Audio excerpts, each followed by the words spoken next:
Sa puntong ito, makakausap natin si Lanao del Sur District 1 Representative Zia Adiong. Congressman Adiong, welcome to the program. Thank you very much. Thank you for having me. Magandang hapon po. Alright, so as we all know, Senate President Chiz Escudero filed a bill to postpone the BARMM parliamentary elections dahil daw ito sa Supreme Court ruling kaugnay ng Sulu. So, do you believe dapat ipagpaliban ang eleksyon dahil sa issue? And kung sakali, kailan sa tingin niyo dapat ito idaos?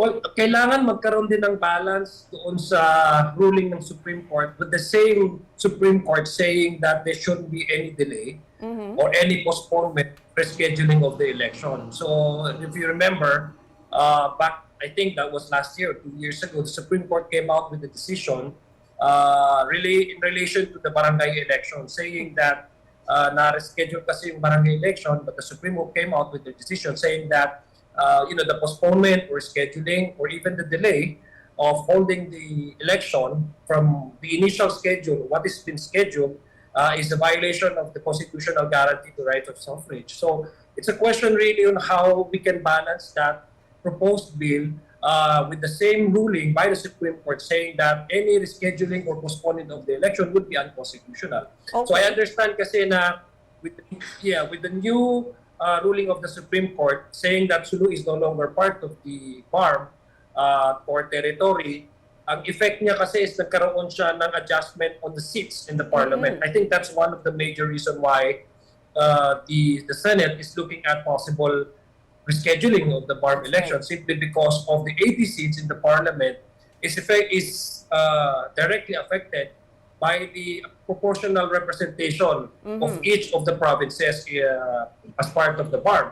Since Sulu is no longer part of the BARMM, then what would happen to the remaining seats allotted to Sulu? I think that's one of the major, major reason why the Senate is looking at the possible scheduling of the BARMM election. Then again, sinasabi ko nga, it depends on how we contextualize this, because we also have to balance with the Supreme Court decision saying that any postponement or scheduling of the election would constitute violation of the constitutional guarantee to suffrage. That's right. Pero kung madedelay na naman ang election sa BARMM, ma-extend ba ulit yung interim officials? Ano po yung magiging impact if hindi na naman po ito matuloy?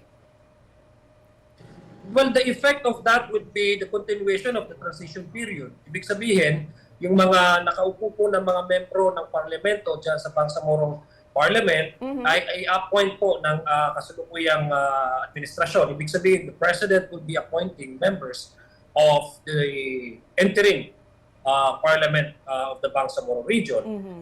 So, ang mag-extend po dyan is yung transition period. But not necessarily the assumption of those current members of the Parliament right now. Now, the President can either reappoint them or can appoint a different set of members of the Parliament. Ang ma-extend po dyan is the transition period, not necessarily the incumbency of the current members of the Parliament. Pero ano po ba, why is this important na papag-usapan at maresolba? Ano ba ang implications nito sa bansa? Well, unang-una, this is the product of a peace settlement. It's a political settlement entered into by the government of the Philippines and the Moro Revolutionary Front, which is the MILF. It's part of the peace agreement that they have entered into na magkakaroon ng new setup dyan sa autonomous regional government from ARM to BARMM. Pangalawa, meron din kalakip dyan po na normalization, yung decommissioning process na sinasabi. So we are just talking about the institution that has been built as a product of the political settlement, which is now the parliamentary in the BARMM, but that's just the one aspect of it. No, we are also talking about and dealing with the government continuously and up to now, dealing through the Office of the Presidential Advisor on this process, the issue on the decommissioning process, which involves the very signatory to the CAB, which is the MILF, who is the same group who now heads and leads the transition period in the BARMM government. So it's important that we see that the government, as its commitment to peace process, will finally reach a stage where yung ini-envision natin na peace and development, sustainable development ay matatamasa at ma-experience at mararamdaman dyan sa autonomous region. So, though it is a regional issue, but it involves the national government, which involves our national security issue, which also involves the national progress of our country. So I think that's the one thing that the Senate is also looking at, because they don't want to rock the boat, no? Kasi hanggang ngayon hindi pa finally completed yung normalization. And so I think the angle is, if we hold the election in 2025 with Sulu now not included in the BARMM territory, would definitely affect the configuration, not only in the seats of in the parliament, but as well as yung proportional representation ng sinasabi natin mga areas na dapat paupo dyan. We're not talking of Sulu, but we're also looking at the possible sectoral representation. Sa ngayon ata is nagpasa na ng electoral code ng parliament, but it is also being questioned before the Supreme Court.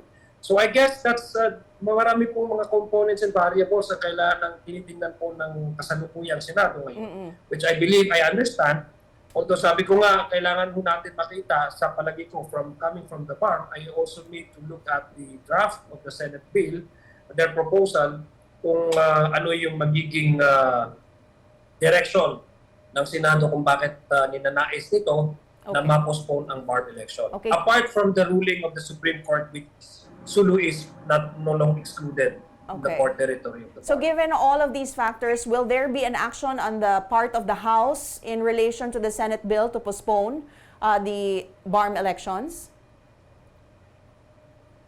Well, I presume since Senate is looking at possible filing of a BARMM postponement of election, I presume also that there is going to be a counterpart in the House of Representatives. But wala pa po kaming napag-uusapan sa ngayon. Ang aking mga kasamahan po ng mga kongresista, representante galing po sa BARMM region ay hindi pa po nakakapag-usap at wala pa po kaming official na stand on this, because we have yet to decide among ourselves on whether there will be a filing or a counterpart bill from the House of Representatives. Hindi pa po kami nakapag-usap with the leadership.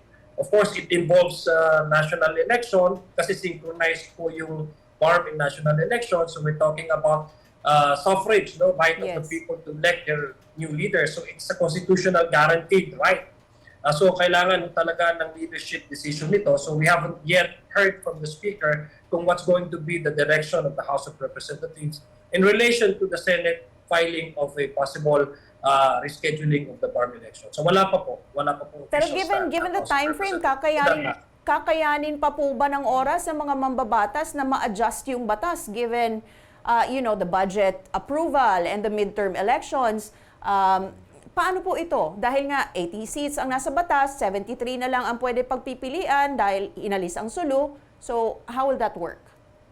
Is there time? Well, if the bill is carried by the leadership as one of their priorities, may oras pa naman pag-usapan yan. Of course, it goes through the regular process. Pupunta sa committee, and that we will discuss in the committee for the committee report to be delivered and prepared, for its final approval by the plenary. Of course, if the leadership carries it as one of their agenda, one of their priority, definitely magkakaroon po ng oras yan to discuss about the possible BARMM. So sabi ko nga, until such time that the leadership of the House of Representatives under Speaker Martin Romualdez decides on carrying it out, as a way to really move forward insofar as the BARMM election is concerned, then I would say na in the time element na sinasabi niyo po, kung wala pong support ang leadership dyan, talagang it would be challenged, as far as